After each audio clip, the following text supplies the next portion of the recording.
In my previous video, I have already explained about what is cell reference and also the introduction of the chapter. So in this video, I am going to explain you few more words about cell reference.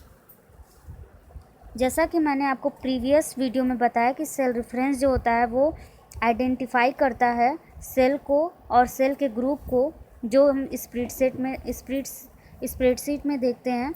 Cell reference जो होता है उसको हम cell address के नाम से भी जानते हैं। सेल रेफरेंस जो है उसमें कॉलम लेटर और रो नंबर दोनों रहता है। That combine together to form a cell, जो मिल करके सेल का नाम क्रिएट करता है। These references are used in formulas, functions, charts and other applications. References जो हैं formula, function, charts और other applications में use किए जाते हैं। So let's talk about the first references, relative referencing. There are three cell references. First one is relative reference, second one is absolute reference and third one is mixed reference. The first one is relative reference. A relative reference cell reference is in a formula is based on the relative position of the cell contained in the formula. Relative cell reference जो होता है formula में वो किस पे base होता है, हमारे relative position of the cell containing, मतलब जो भी फार्मूला में हमने हमारा जो सेल का रिलेटिव पोजीशन है, यानी जो सेल में हमारे बता रहा है, जो हमारे सेल का पोजीशन बता रहा है, वही रिलेटिव रेफरेंस है। By default a spreadsheet cell reference is relative. आपने प्रीवियस क्लास में भी पढ़ा है कि बाय डिफ़ॉल्ट जो स्प्रेडशीट का सेल रेफरेंस होता है वो रिलेटिव होता है। This means when the formula और function is copied and pasted to the other cells, the cell reference in the formula or functions change relative to the location where it is copied. Cell reference का मतलब क्या हुआ कि जब भी हम कोई फार्मूला या फंक्शन कॉपी करते हैं और उसे पेस्ट करते हैं दूसरे सेल में, तो सेल रेफरेंस जो फार्मूला में है या फंक्शन में वो ऑटोमेटिकली जो है उस सेल के लोकेशन के हिसाब से चेंज हो जाता है और वहाँ पे कॉपी हो जाता है।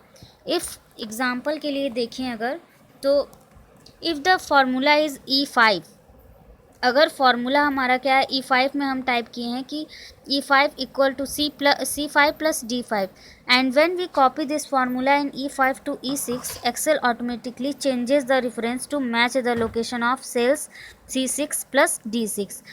सपोज दैट हमने क्या किया, कोई फार्मूला टाइप किया E5 में, E5 में क्या फार्मूला टाइप किया हमने, equal to C5 plus D5, और जब हमने उस फार्मूला को कॉपी करके E5 की जगह E6 में लिखा, मैंने कॉपी करके जब E6 में लिख दिया, तो एक्सेल ने ऑटोमेटिकली जो उसका सेल रेफरेंस हमने दिया था C5 प्लस D5, वो वहाँ के लोकेशन के हिसाब से चेंज हो करके C6 और D6 के नाम में चेंज हो गया, यानी कि अपने आप ही ऑटोमेटिकली सेल रेफरेंस उस लोकेशन का वो ले चुका है। Let's understand it through the picture which is given in your chapter. First of all, as you see in this picture, there are the few data which is feeded in your Excel sheet. Month, purchase order है, month है, purchase है, cartage है and total expense.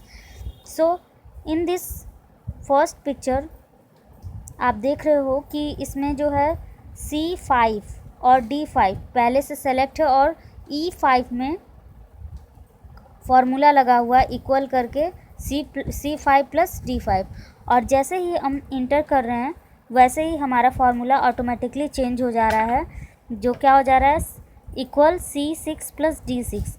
तो ये change होकर अपने आप automatically change हो जा रहा है, तो यही है relative reference. So let's talk about absolute reference. अब एब्सोल्यूट रेफरेंस के बारे में बात करते हैं कि एब्सोल्यूट रेफरेंस क्या होता है। Absolute cell reference in a formula always refers to a cell in a specific location. Absolute cell reference formula में हमेशा सेल के स्पेसिफिक लोकेशन में हमको बताता है। इन एब्सोल्यूट सेल रेफरेंसिंग और डॉलर सिंबल आपने देखा होगा जो S की तरह से होता है और उसको कट किया होता है। तो वो डॉलर सिंबल जो है हर एक लेटर और नंबर के पहले आता है इस सेल रेफरेंस में। किस सेल रेफरेंस में आता है dollar symbol? Absolute cell reference में। And absolute cell reference is used when you want a cell reference to stay fixed on a specific cell. Absolute cell reference को तब use किया जाता है जब किसी सेल रेफरेंस को आप चाहते हो कि वो वहाँ पे फिक्स्ड हो जाए किसी स्पेसिफिक सेल में। This means that as a formula और function is copied and pasted to other cells, the cell reference in the formula or function do not change। इसका मतलब ये हुआ कि कोई फार्मूला या फंक्शन जो हम कॉपी करके दूसरे सेल में पेस्ट कर रहे हैं तो सेल रेफरेंस जो है उस फार्मूला या फंक्शन का चेंज ना हो। जैसा कि मैंने बताया था ऊपर वाले सेल रिलेटिव रेफरेंस में कि जब हम E5 में फार्मूला एंटर किए थे C equal C5 plus D5, तो वो जब हमने E6 में एंटर किया था तो फार्मूला अपने आप C6 और D6 हो गया था बाय डिफ़ॉल्ट। तो एब्सोल्यूट सेल रेफरेंस में क्या होता है, फार्मूला और फंक्शन जब हम दूसरे अदर सेल में पेस्ट करते हैं तो वो अपने आप चेंज नहीं होता है। जैसा कि इस पिक्चर में दिया हुआ है कि आप देख सकते हैं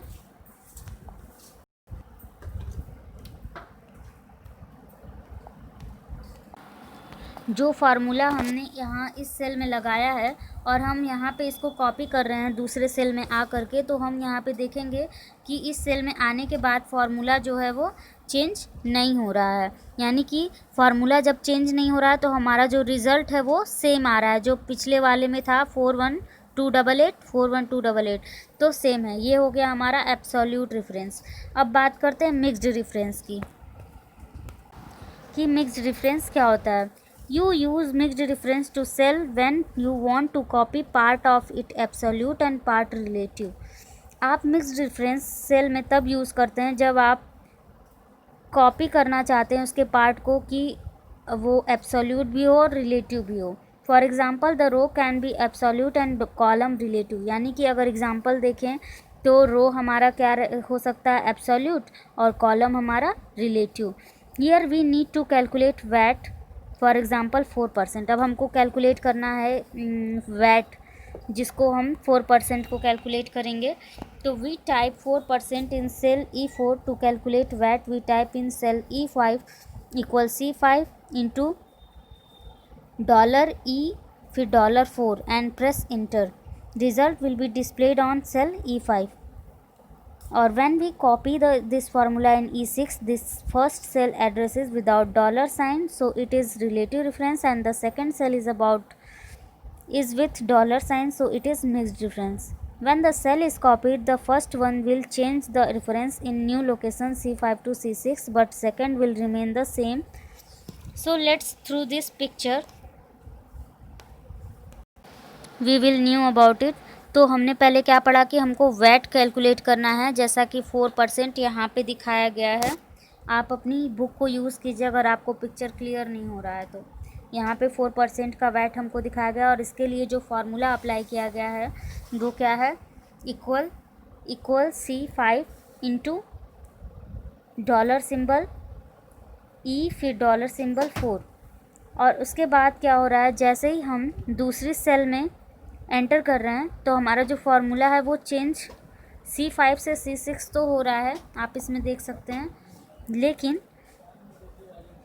जो डॉलर सिंबल है E है फिर S फिर 4। तो इसमें हम क्या देख रहे हैं कि रिज़ल्ट जो हमारा डिस्प्ले हो रहा है E5 पे, जब हम इसको कॉपी कर रहे हैं E6 में, तो जो फर्स्ट सेल एड्रेस हमारा है वो विदाउट $साइन के है।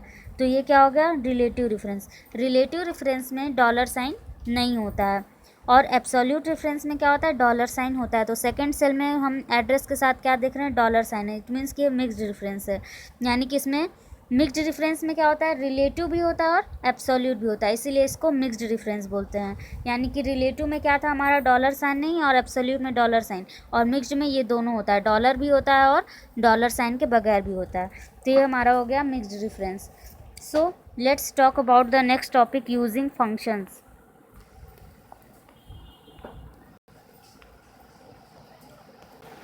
In this previous class we have studied the various formulas that are used in MS Excel. MS Excel में हमने previous class में बहुत सारे formulas को पढ़ा हुआ है जो MS Excel में use होते हैं. These formulas allow the user to perform mathematical operations. और ये formulas जो हैं वो user को allow करते हैं कई सारे mathematical operations को करने में.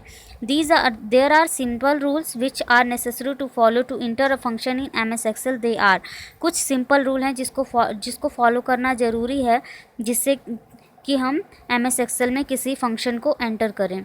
सो let's talk about those rules. First of all, every data to be calculated must begin with an equal to sign. यानी कि कोई भी डेटा कैलकुलेट करने के लिए हमको सबसे पहले क्या करना होगा, इक्वल का साइन लगाना होगा. विदाउट इक्वल साइन के हमारा जो फंक्शन है वो काम नहीं करेगा. Function name must be valid. Average, max, यानी फंक्शन नेम जो है वो किस तरह का वैलिड होगा, एवरेज, मैक्स, सम, मल्टीप्लाई, इस तरह का. Function name must be followed by opening and closing parenthesis. Opening और क्लोजिंग पैरेंथेसिस का मतलब ब्रैकेट वगैरह इसको यूज़ करने के लिए. Parenthesis contain arguments like sum. जैसा कि एग्जाम्पल में दिया हुआ है कि पैरेंथेसिस क्या रखता है, आर्गुमेंट्स रखता है. जैसा कि इक्वल करके इसमें लिखा है सम, E2 and E5. You can see here we have learnt about operators in the previous class में हमने operators के बारे में भी पढ़ा था. logical operators. These operators help to perform functions such as sum, average, count, numbers and others. और ये operators जो हैं functions के रूप में हमारे काम में आते हैं जो functions करने के लिए, जैसे कि sum, average, count, numbers और others.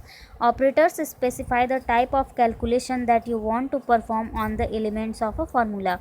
और ये operators जो हैं ये calculation के type को हमें बताते हैं कि that you want to perform on the elements of a formula, कि आप किस तरह के फार्मूला को परफॉर्म करना चाहते हैं. सो guys, in my next video I will explain you function library. So keep like and subscribe my channel. Thanks for watching.